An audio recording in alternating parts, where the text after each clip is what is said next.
चले जी, आज के लिए इतना ही। या इनको जबरदस्त। ऋषभ को ले लें, आपने पहले इनका नाम ऋषभ, लिया। जी ऋषभ भाई जो है ना, असल में मैसेज कर रहे थे कि ले लें। अच्छा ऋषभ भाई, लास्ट आप कॉलर हैं, 2 मिनट में आपको दूंगा। Thank you sir. आवाज़ आ रही है सर आपको? जी आ रही जी है। सर पहले तो थैंक यू, आपने मेरे को ज्वाइन किया सर। मुफ्ती सर और आमिर सर को मैं नमस्कार कहता हूँ। मैं इंडिया से बोल रहा हूँ। आदाब जी। मैंने आदाब आपकी आदाब। काफ़ी स्ट्रीम्स देखी हैं सर, जो हिंदुओं पे भी आपने कमेंट्स किए हैं और धार्मिक बुक्स पे भी जो भी कमेंट किए हैं वो काफ़ी लॉजिकल हैं और सच हैं वो, इसमें कोई शक नहीं है। मैं काफ़ी thank you sir, realistic thank you. Azad के भी हैं, यहाँ पे भी जो चल रहे हैं इंडिया में भी, जो रिवील करते हैं इस चीज़ को, एक्सपोज करते हैं, मैं उनको देखता हूँ। और बहुत दुख भी हुआ और जानकर भी ये भी अच्छा लगा कि चलो ये चीज़ यहाँ पे भी हो रही है, क्योंकि नॉर्मली मैं ये साहिल के चैनल्स, एडम सीकर के चैनल्स देखता था जो मुस्लिम्स की चीज़ों को एक्सपोज करने का काम कर रहे हैं अभी।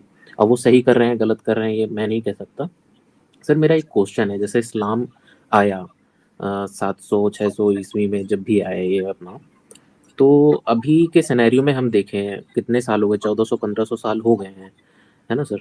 तो ये जितने जितने भी अपने मुल्क हैं जो मेजोरिटी मुस्लिम्स कंट्रीज हैं, जैसे सीरिया हो गई सर, अभी रिसेंटली पाकिस्तान, बांग्लादेश, ये जो बने हैं, तो यहाँ पे इतनी सर गरीबी क्यों है? इस्लाम इतना क्यों सक्सेसफुल क्यों नहीं हो पाया है इन कंट्रीज में? इतनी मेजोरिटी कंट्रीज इस्टेब्लिश कर ली हैं, और जब इतने क्राइसिस हो रहे चलिए हैं मैं तो जवाब बाकी दे देता मुस्लिम, हूँ आपको, बस सुन एक लीजिए। छोटा हाँ सा है चीज, जी। और जितने भी क्राइसिस हो रही हैं फिर जो जाकिर नाइक आईएसआईएस साहब आया है। कहते हैं brother asked a very good question. जी जी। ठीक सर, ठीक तो है। आपने, मैं चूंकि मुख्तसर करना है ना, तो मैं इसका जवाब दे देता हूँ। सबसे पहली जी बात, जी पॉइंट जी। नंबर 1, इस्लाम 1400 साल पहले नहीं आया। इस्लाम रहती दुनिया से है। जब से दुनिया बनी है और इंसान ने इस दुनिया पर कदम रखा है, इस्लाम उसके साथ है। हाँ, शरीयतें अलग अलग आई हैं।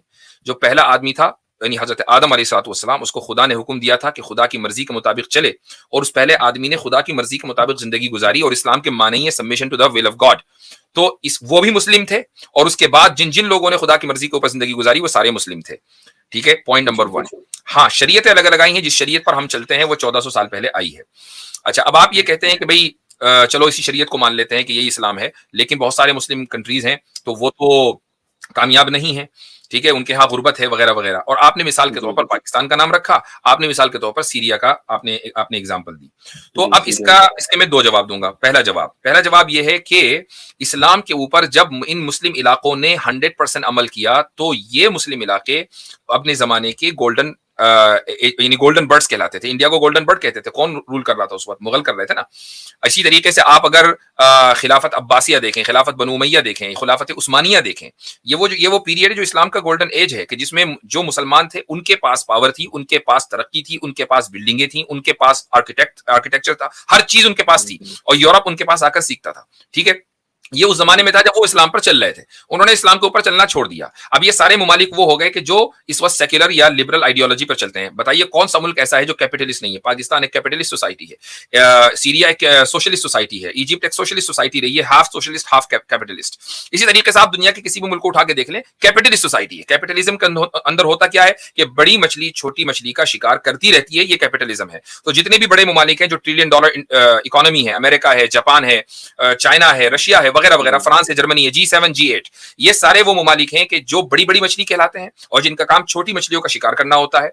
तो आप ये नहीं कह सकते कि इस्लाम कसूरवार है। इस्लाम को छोड़ना दरअसल इन लोगों का कसूर है। अब मैं आपको तीसरी मिसाल देता हूं। तीसरी मिसाल है कि अफगानिस्तान में 2 साल पहले एक हुकूमत तब्दील हुई जो कि वेस्ट की कठपुतली थी, कि जो कैपिटलिस्ट निजाम के ऊपर चल रही थी, और एक वो हुकूमत खत्म हो गई और एक नई हुकूमत आई जिसको आप तालिबान रिजीम कहते हैं, जिसको आप ये कहते हैं कि भाई यार ये लोग तो बहुत ही बैकवर्ड हैं।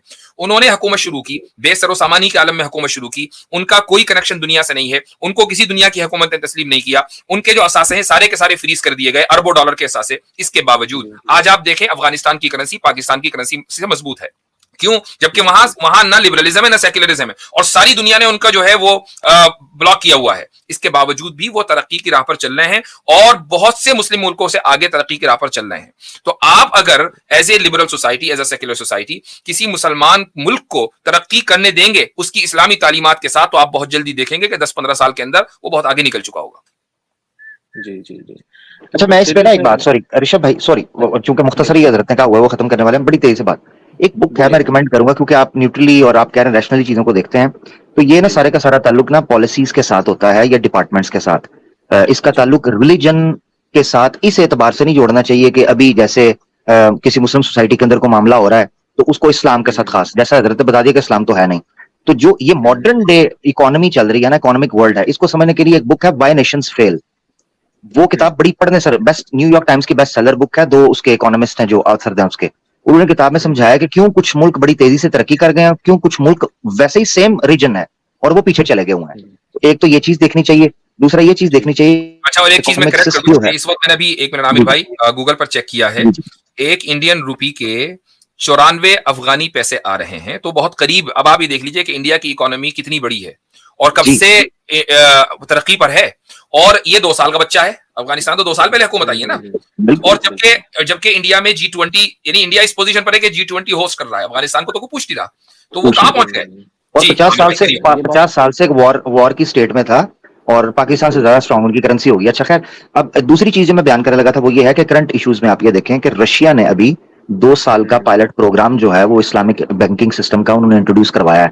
उसमें डिटेल्स कुछ और बड़ी हैं, हाँ उसमें डिटेल्स और बड़ी हैं, मगर उन्होंने 2 साल के लिए सितंबर से इंप्लीमेंट करवाया उसको, 2 साल का पायलट प्रोग्राम इस्लामिक बैंकिंग का। और उन्होंने उसकी जो पूरी मैंने समरी देखी ना, वैसे सारा तो नहीं मैं मुकम्मल उनके जो मोटिव्स हैं वो देख पाया, मगर मल्टीपल मोटिव्स में से एक मोटिव ये था कि वो इन्वेस्टमेंट को लाने का आसान तरीका है और कर्ज हासना की बुनियाद पर जो इस्लामिक बैंकिंग की बेस है ना, कि इंटरेस्ट नहीं लेते वो, यानी इंटरेस्ट जिस तरीके से रेशो ऊपर नीचे जाती है परसेंटेज जो कैपिटल सोसाइटी इकोनॉमी के अंदर, उस तरह नहीं है। तो अगर उस चीज को बहसियत एक सिस्टम इंप्लीमेंट करवाया जाएगा ना, ये टेस्ट प्रोग्राम है, तो आप देखिएगा कि रशिया को उसमें काम में मजा आएगा और उनको फील होगा ना जब कि वो वेस्टर्न बैंकिंग सिस्टम को कोलैप्स कर पा रहे हैं, तो वो फिर इसको और तरीके से भी इंट्रोड्यूस करवाएंगे। खैर ये चंद पॉइंट्स हैं। उमर बिन अब्दुल अजीज रहमतुल्लाह के जमाने में कोई ज़कात लेने वाला बंदा नहीं था, ये जिसको हम समझते हैं कि गोल्डन एज है। और कभी और जो प्योर मुस्लिम कंट्रीज है ना, प्योर यानी इस्लामिक सिस्टम पर जो चलने वाली हैं, आप कभी नहीं देखेंगे कि उन्होंने बैंकरप्सी फाइल कर दी। लेकिन आप बर्मिंघम के बारे में न्यूज है कि वो फाइल किए हुए बैंकरप्सी, पूरा शहर बैंकरप्ट हो गया भाई।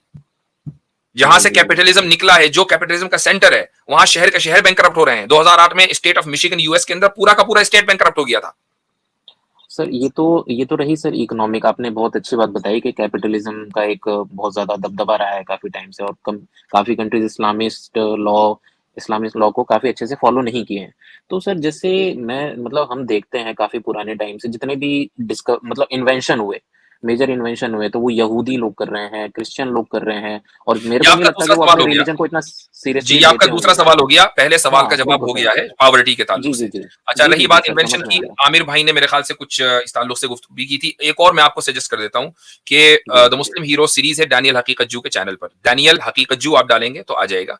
तो उन्होंने जो मुस्लिम हीरोज हैं जिन्होंने साइंटिफिक या और भी दूसरे मैदानों के अंदर काम किए, उनके ताल्लुक से उन्होंने वो वीडियो रखी, जो कि बहुत लंबा सब्जेक्ट है। मैं इस पर आगे अगली मर्तबा कभी बात करूंगा इंशाअल्लाह। आज के लिए बिल्कुल सर, थैंक यू, आपने लिया, और मैं आगे भी आता रहूंगा सर। चलें, ओके, थैंक यू। इन्वेंशंस का, हाँ हजरत इन्वेंशंस का इकोनॉमी के साथ ऑब्वियसली अभी रिसेंटली ताल्लुक जब के टेक्नोलॉजी इंडस्ट्रियलाइजेशन हुई है, उससे पहले तो प्रॉस्पेरिटी का इन्वेंशंस के साथ कोई ताल्लुक ही नहीं था, का ताल्लुक एग्रीकल्चर के साथ। इन्वेंशन में भी आप पीछे नहीं है ना? हाँ पीछे नहीं है, अल्हम्दुलिल्लाह। हाँ मगर मैं ये चीज कह रहा हूँ कि अगर लिंक कर रहे हैं तो कितने जो स्कैंडिनेवियन कंट्रीज हैं, अगर आप उनकी प्रोडक्शन देखें वो इंडस्ट्रियलाइजेशन नहीं है। मिसाल के नॉर्वे या आप ये डेनमार्क वगैरह देखें, उनको एज ये है कि ईयू के साथ लिंक है, यूरोपीय यूनियन के साथ।